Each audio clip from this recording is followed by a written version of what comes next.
Salut, c'est dans la poche. Aujourd'hui, nous sommes sur le site d'Imaginez votre ville, à La Louvière, un endroit où tout est possible.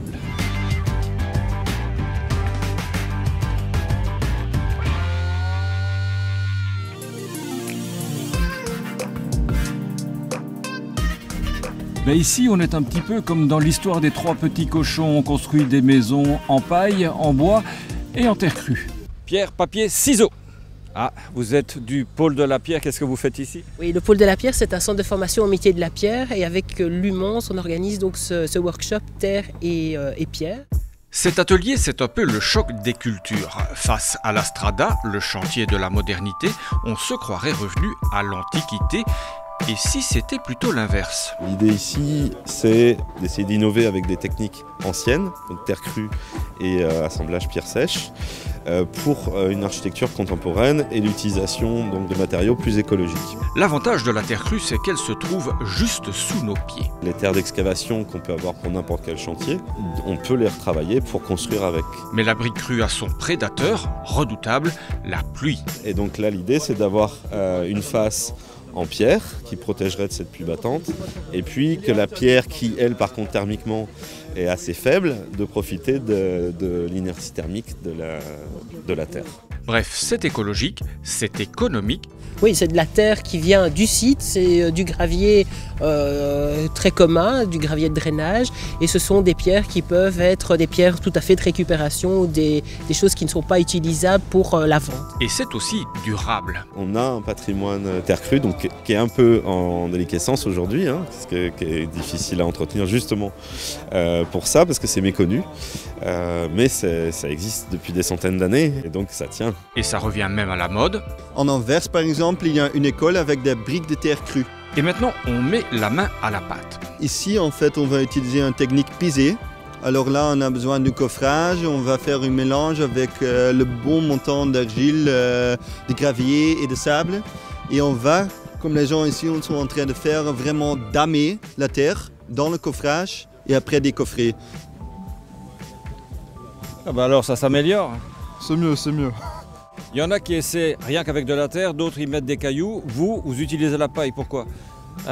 Pour rajouter des fibres en fait dans le mélange.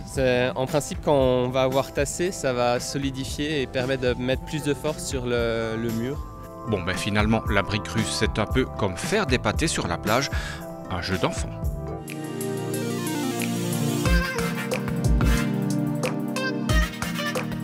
Jeudi dernier, c'était les mérites sportifs au Spirou-Dôme à Charleroi. On a récompensé les meilleurs athlètes énuyés. Et parmi eux, une jeune patineuse prometteuse, elle vient de Tournai. Bonjour, je m'appelle Jadovine, je suis championne de Belgique de patinage artistique junior. Je m'entraîne ici à la patinoire de Gand. Chaque jour, 6 fois par semaine, Jade fait le même trajet entre Tournai et Gand. 3 heures de train, aller-retour, 3 heures de cours. Je fais cours par correspondance au CNED, donc c'est le système français. Et donc j'ai des devoirs à envoyer tous les mois dans chaque matière. Midi pile, le Crystalline Ice Ring ouvre ses portes. Pas une seconde à perdre, le temps d'enfiler les patins et Jade retrouve son univers familier. Donc un dimanche, on était à la maison, on n'avait pas grand chose à faire, donc papa m'a proposé d'aller à la patinoire. Et j'ai direct accroché et donc il m'a proposé de faire des cours et c'est comme ça que j'ai commencé. Toujours affiliée à l'Axel Club de Tournai, notre championne de Belgique s'entraîne désormais à Gand sous la houlette de Sylvie Derek. Elle a un caractère très spécial et je dois dire que moi aussi, donc nos caractères matchent vraiment bien et elle me pousse beaucoup, même s'il y a des hauts et des bas parce que c'est pas toujours facile, mais je ne veux jamais rien lâcher. Si un entraînement est mauvais, je peux rester ici jusqu'à 20 h, je veux absolument y arriver et je m'arrête pas.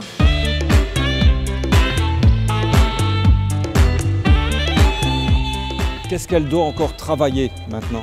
Maintenant, elle a un grand pas à faire sur le niveau thermique. Elle va apprendre des triples sauts. On est en train de faire ça et entraîner ça. Et ça, c'est le meilleur pas, en fait, le pas le plus grand, en fait. Un pas qui devrait l'amener encore plus haut. Tu vas aller jusqu'où comme ça? Aux Jeux Olympiques, hein, c'est mon but pour plus tard.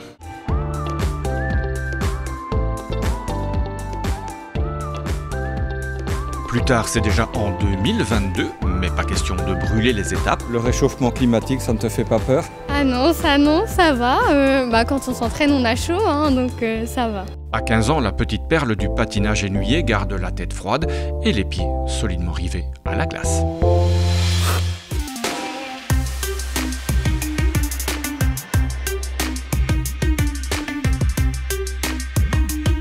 Imaginez votre ville, c'est un lieu où on rêve à l'avenir. Il y en a un qui est allé au bout de ses rêves, c'est Stéphane Lefebvre. Il est atteint de cécité depuis l'âge de 15 ans et il vient de terminer brillamment ses études à Hainaut-Condorcet. Durant 6 ans, Stéphane Lefebvre et sa canne blanche ont arpenté les couloirs de la Haute École Condorcet à Marcinelle. Tout d'abord, j'ai fait un bachelier assistance sociale et ensuite j'ai passé un master en ingénierie et action sociale.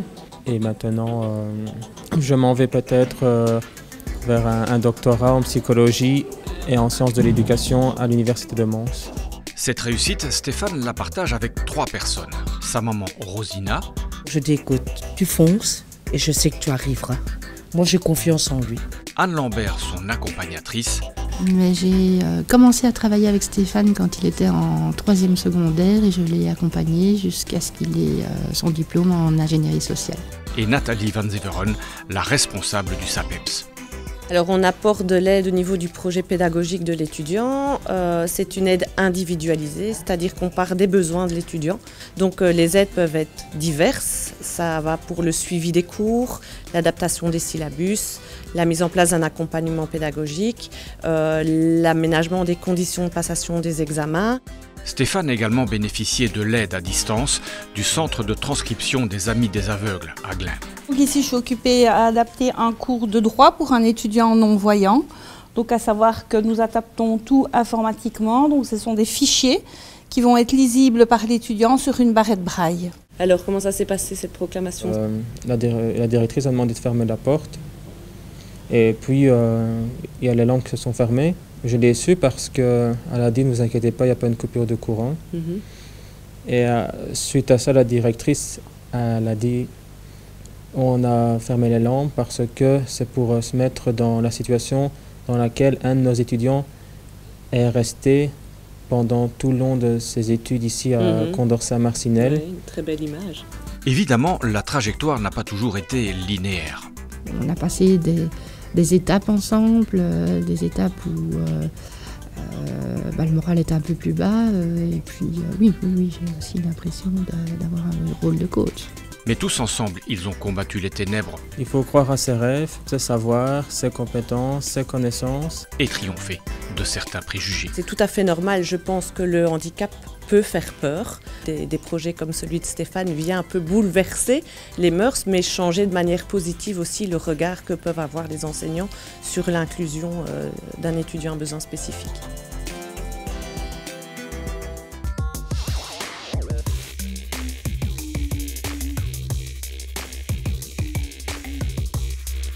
Voilà, c'est dans la poche, c'est terminé. On se retrouve la semaine prochaine et en attendant sur les réseaux sociaux. Allez, ciao!